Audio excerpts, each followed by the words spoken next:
Okay, people. So, I'm gonna try this for the first time. It's gonna be a live thing because for some reason my videos keep cutting out at like 15 minutes. So, um, let's go ahead and try this. So, what we're gonna basically be doing is we're gonna be replacing the stock Nespi board with the version 2 soft shutdown board. This is a nice upgrade for the Nespi case. What it does is it allows it to use the power and reset buttons as they should be, just like a regular Nintendo. I currently have my cases and my system set up as if you press the power button, it'll turn it off. If you press the reset button, it'll if you're inside of a game, it'll back you out of the game into the main menu where you're whatever emulator you're in. So if you're playing like Super Punch Out for Super NES, it'll it'll have you back out of that game and then go into the SNES menu. So basically, this is just a simple rundown of how we got to do things. Apologies if the camera angles kind of suck and the zooming sucks. I'm using my phone camera with this, so not the greatest of you know cameraing. So we'll try and get it as best as we can. As you can see, I got a ton of parts here and whatnot, stuff ready to go. So we have tons of Nespi cases to modify right now and get them up out. So without further ado, let's start with simple things. So I suggest getting a small pair of cutters or something that can closely cut. That way we can cut the wires as close as possible. We're going to be cutting off the GPIO connector, the connector for the USB board, and the connector for the micro USB board. So let's go ahead and trim these out, and we'll trim them as close as possible to the board.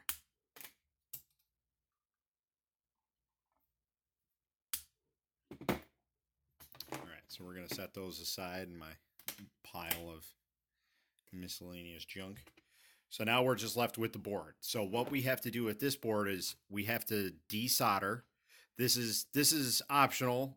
You can buy the parts instead of doing this, which makes it a whole hell of a lot easier, let me tell you. But if you're going to go the cheaper route and you're just going to buy the board, which it's usually about $15, and then you got to buy the MOSFET board, which is this little thing right here. I think that's like $3. So, and then I'm not sure how much the switches and the LED are. I'm sure they're not much more, but so for this purposes, we're just gonna be basically remounting what we have currently. So we're gonna take everything off of this board and put it onto this board. So let's go ahead and move this stuff out of the way here. Deal with that later. So I have this nifty little workshop thing that I modified for these to fit in here very well. All right. So another thing I suggest is some flux paste.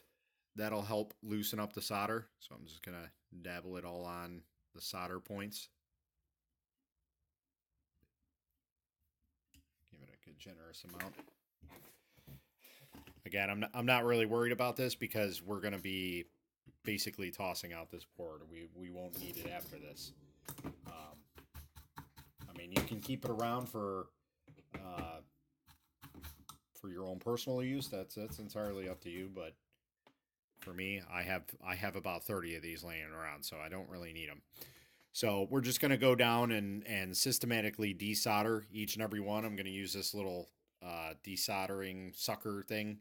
I think these are like $5, and then my soldering iron, which is just a basic Haku 508 soldering iron.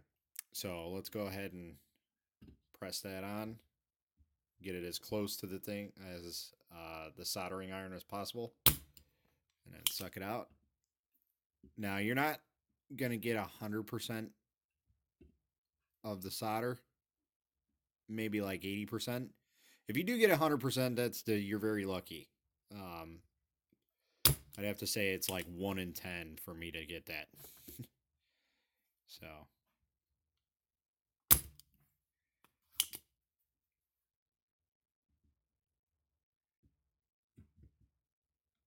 Yeah, and that's going to happen a lot too. Oh, well, that's fantastic. That whole switch just came apart on me.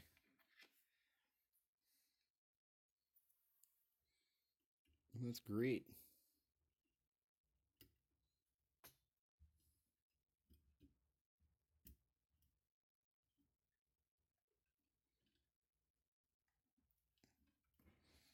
Well, you can see what the switch looks like now, at least.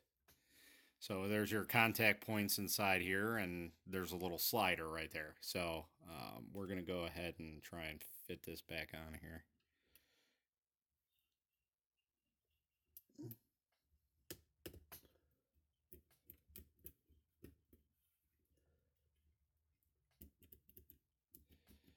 We'll have to check that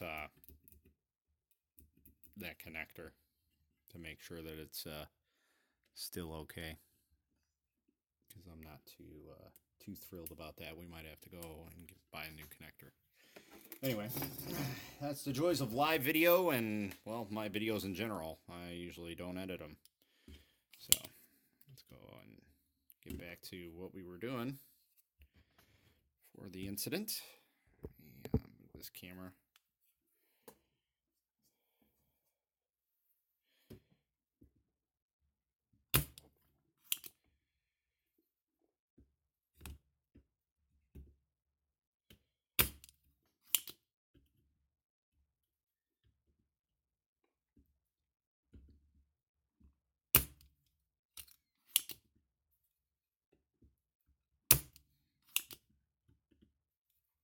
It's a pretty simple process, desoldering.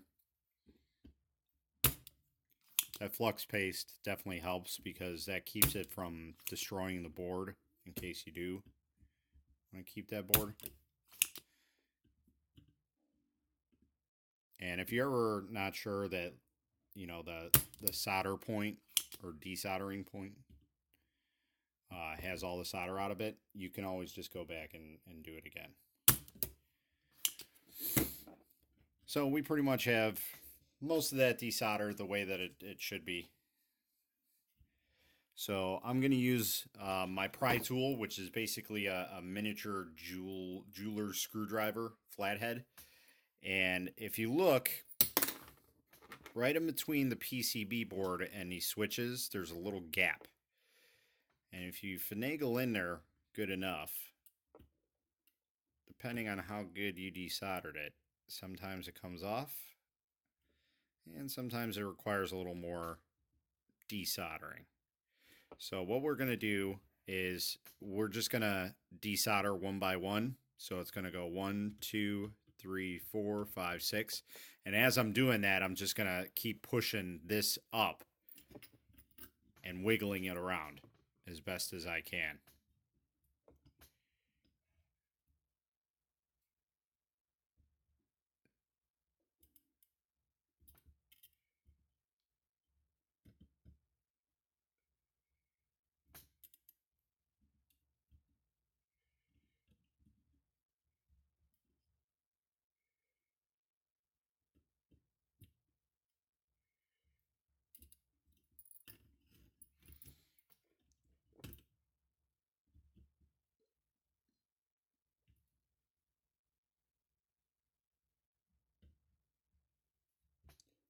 And if you keep an eye on the pins from that, you can see which ones are loose and which ones still need to get taken off with the solder. Now that is super hot.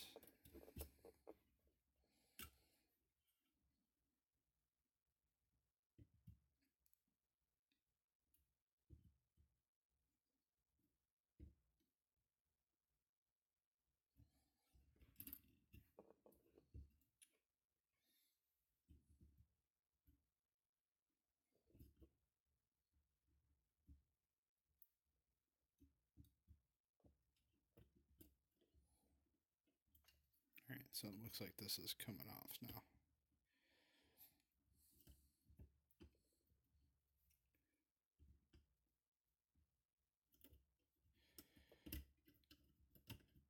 All right.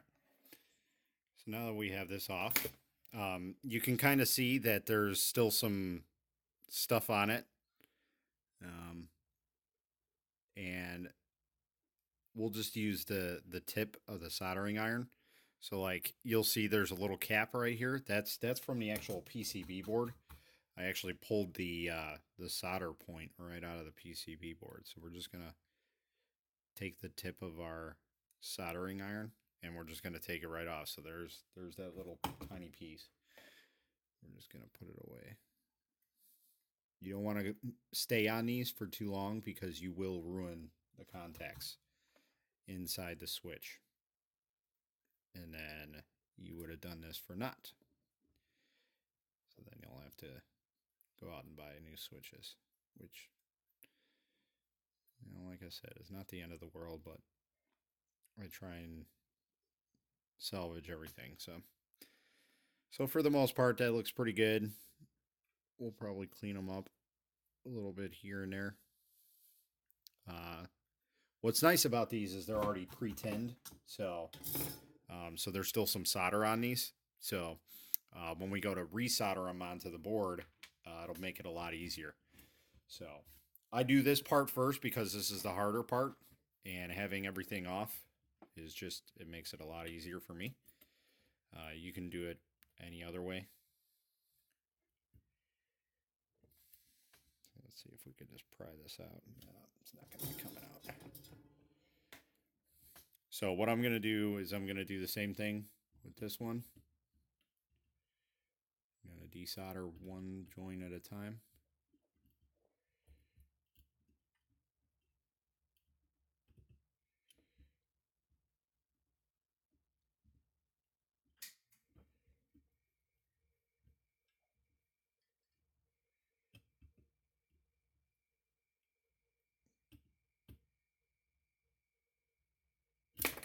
All right. That's usually what happens is it'll go flying off the handle there. This one looks pretty good. We got one little joint on here that we'll have to take off. So we'll scrape this one little piece off.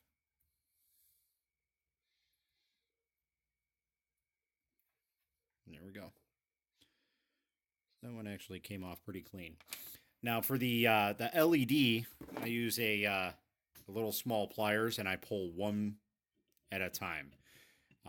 You don't necessarily have to do it this way, but I do it just so I keep the original form of the LED position. It's not the end of the world. See, like I pulled too hard on that, so.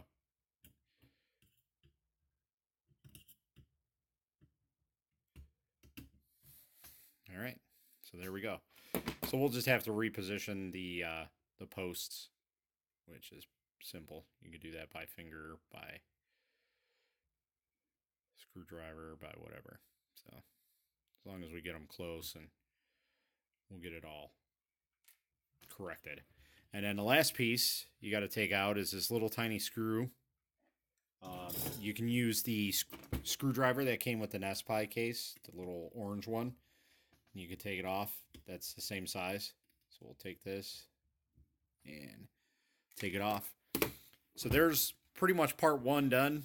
As you can see, I've basically destroyed all the solder points on this side of the board. So this is garbage. You know, sometimes I have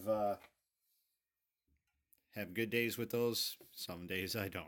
So today is one of those days where I just don't have good soldering with them. So now we're gonna solder all of our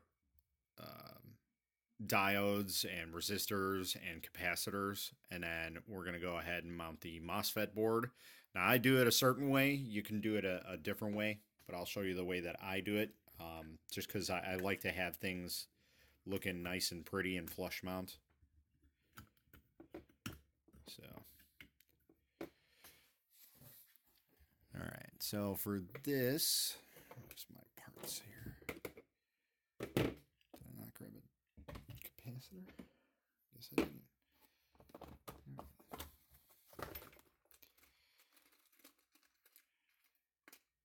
And I apologize for the ridiculous lighting in here. All right. So we're going to mount the capacitor right now. As you can see, there's like a gray piece on one side of that. That is your ground piece. So like I was saying earlier, you have a positive on this board, and then you also have a negative. So what we're going to do is we're going to try and stand this straight up. We're going to slot the lines right in the pinhole there, and I'm going to push it down, and then I'm going to take the positive lead. It doesn't matter which one you use, positive or negative lead. And that way I can solder without having to worry about that thing dropping. You can use flux paste on this if you want, but really it's not needed. I'm using 22 gauge soldering, or soldering. So I use 22 gauge solder, so it's not like a lot of solder that gets left over. And so you just push it right up against it and go ahead and tin it. And you want to basically have like a mountain in a way. So, and what I'm going to do is I'm going to push this down just to make sure that it's flush on the board. Okay. So now we're going to take the other one and we're going to solder that other line.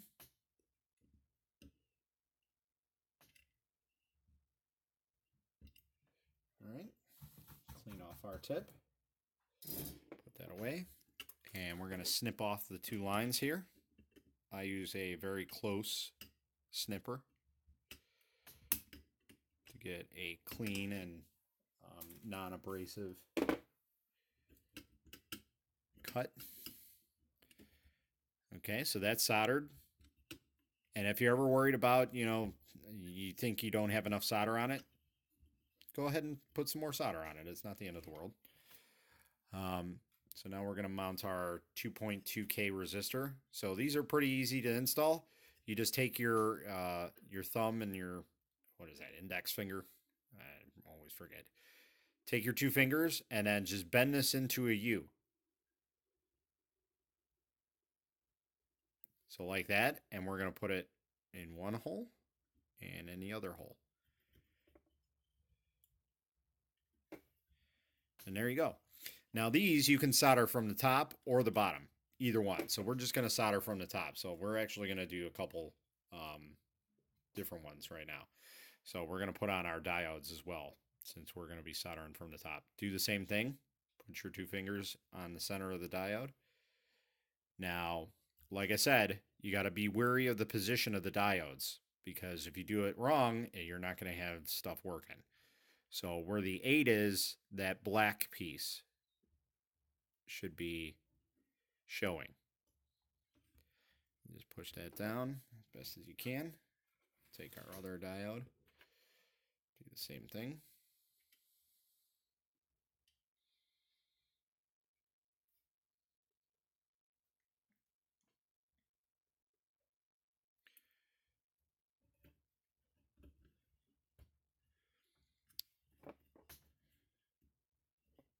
All right. So now all we have to do is just solder those in place and we'll be good to go. So let's fix that really quick. Push that down. You also want to push those down as best as you can. You don't want them sticking up and looking like garbage. All right. There's one. There's two. And I always put a generous amount because I want it to drip through the bottom with these. You don't necessarily have to, but I'm just a little overly cautious about that. And again, you don't want to spend too much time soldering those because you can fry those. So as you can see, we got all these lines sticking out, so we're going to go ahead and snip them again.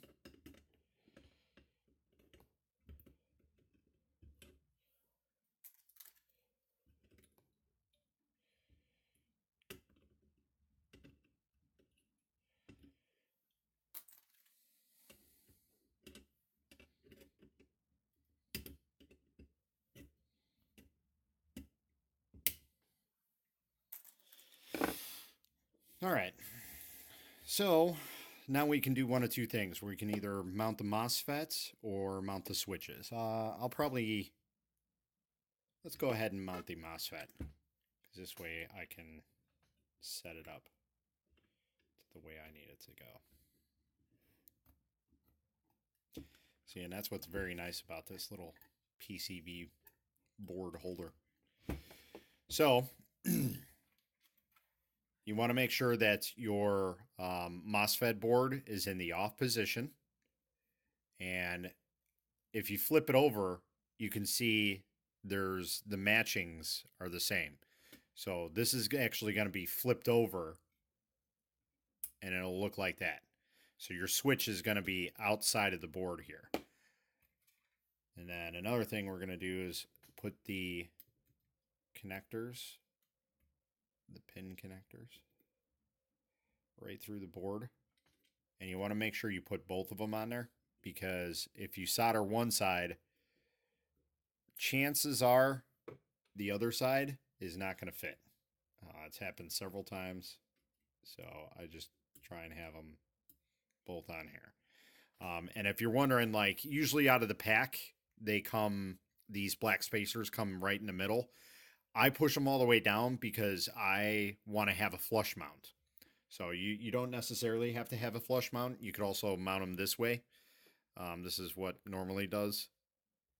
So as you can see on this board, it's kind of raised up, kind of like a boat, I guess you could call it. And that black spacer is there just for there. You don't necessarily have to do that, but if you want to, that's fine. I have no problem. I think I grabbed the wrong one. Yep. I got a 6-pin.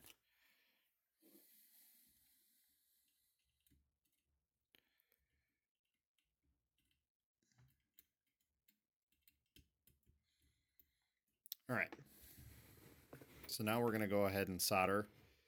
We're just going to do one pin at a time because I don't want to be connecting pins with the solder if I do them multiple at a time.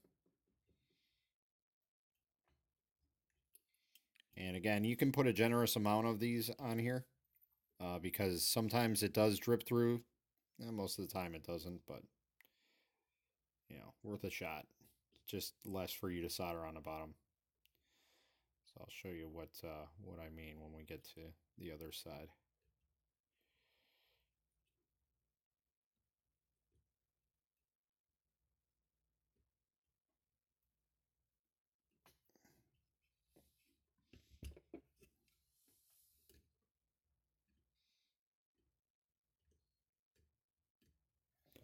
All right, so I just went over and just double checked all my soldering.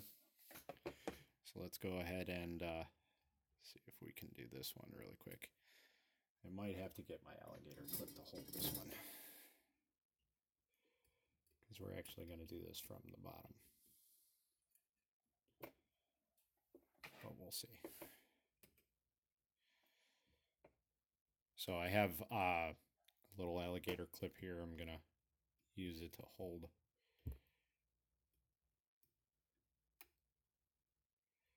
this line as best as I can. There we go. That'll be good enough.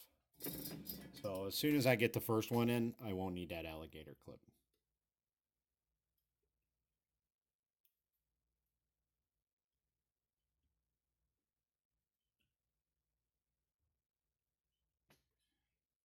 So we'll let that sit for a second there, and then we'll move on to the next one.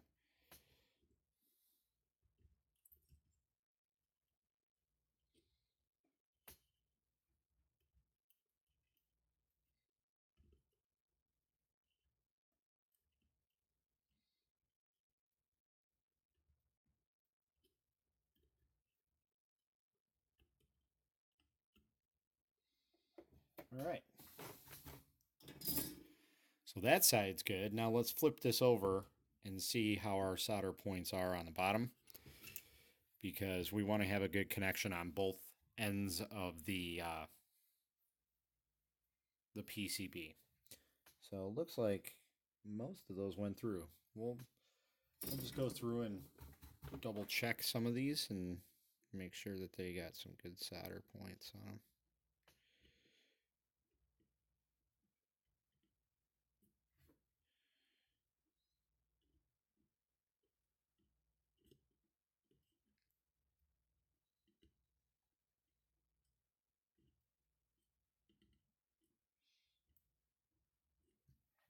All right. So that's pretty good. So now we're going to go ahead and clip those. Let's go ahead and take this off. Set that off for the side. I'm actually going to use my heavier duty cutters here, and we're just going to go ahead and snip all these.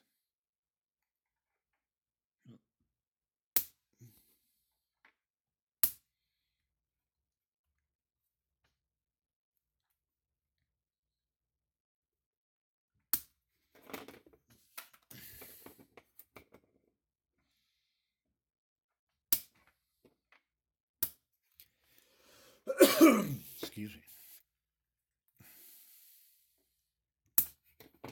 All right. So there's the one side. Now it's completely up to you if you want to snip off these. I'm going to. I'm going to do it off camera because they tend to go flying everywhere. So I'm going to do it over the wastebasket. But you know, that's entirely up to you. You don't necessarily have to. It's just a whole cosmetic thing if you want it to look very nice and professional. So.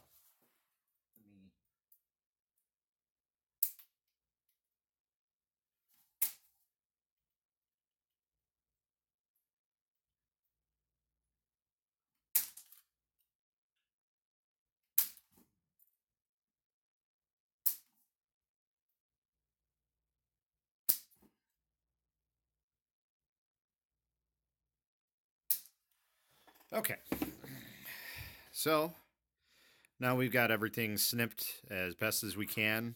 Pretty much all the soldering stuff is soldered the way that we need it to. So we're going to go ahead and mount our switches now.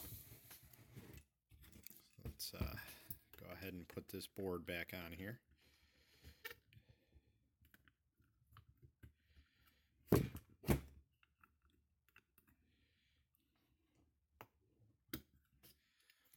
All right. So, and again, these boards are pretty self-explanatory. You see power switch and reset. So, to get these on, they do require a little bit of finagle in them. What I usually do is I'll put the first two pins in, and then I'll try and like push it while trying to push down.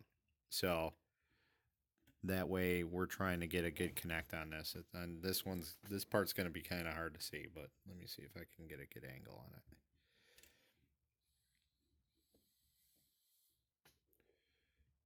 And the reason why we do this way is because, like I said, you know, if you notice, those pins were like they were fanned out to the left and right.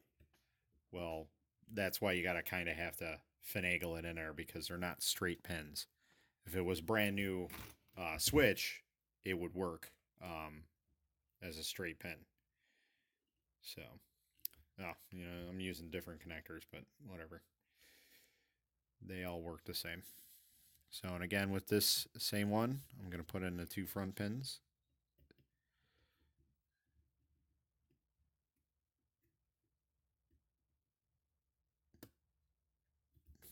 That one went in fairly easy. So sometimes they go in easy, sometimes they don't.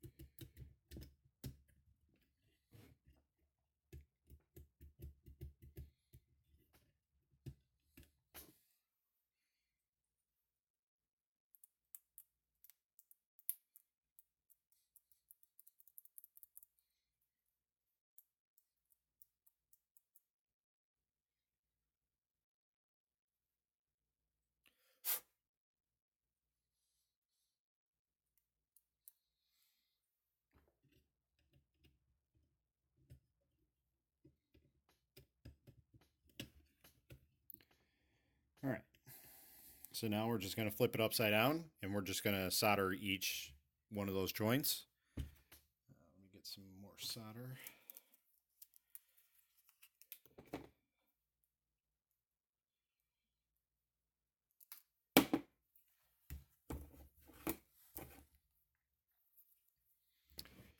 All right, go ahead and clean our tip.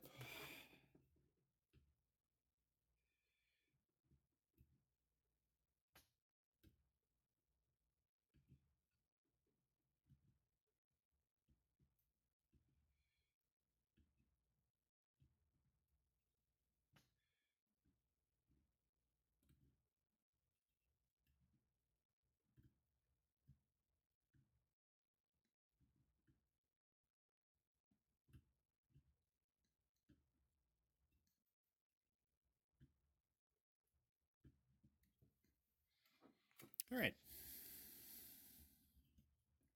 So that looks pretty good. We're satisfied with it. Make sure everything's working properly. See, and there's something with this little switch. We'll have to take a look at that.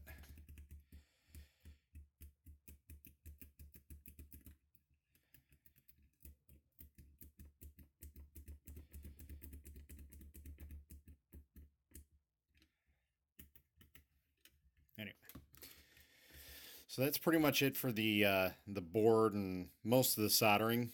Now we're going to go ahead and put our fan and relay switch in. That's pretty self-explanatory. I don't think I really need to show you guys exactly what to do on that, because this video is going to run a little longer than I want it to. I'm already at 32 minutes, and I know people love to hear my voice and whatnot.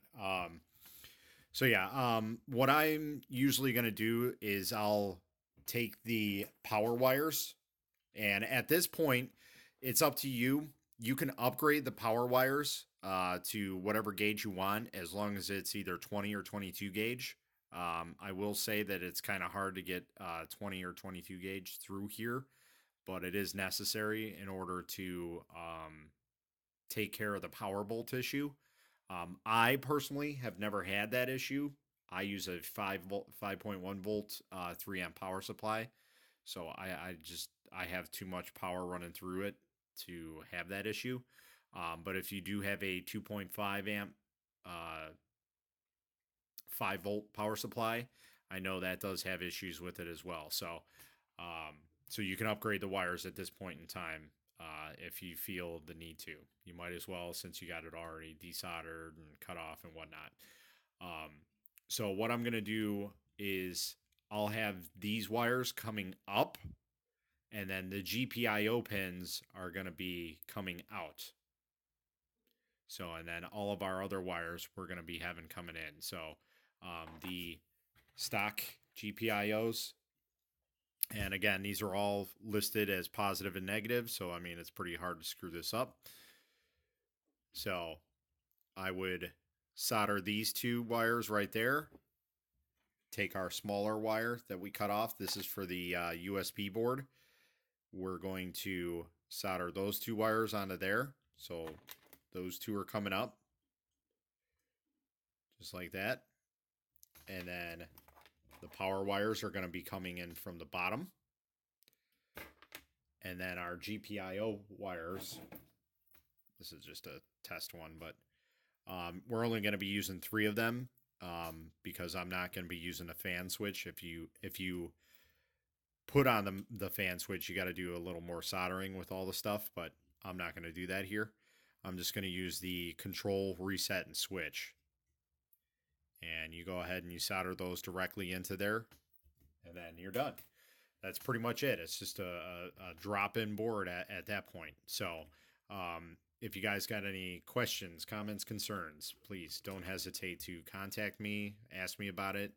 I can help you as best as I can. Hope this helped you out a little bit with the soldering. It is pretty simple.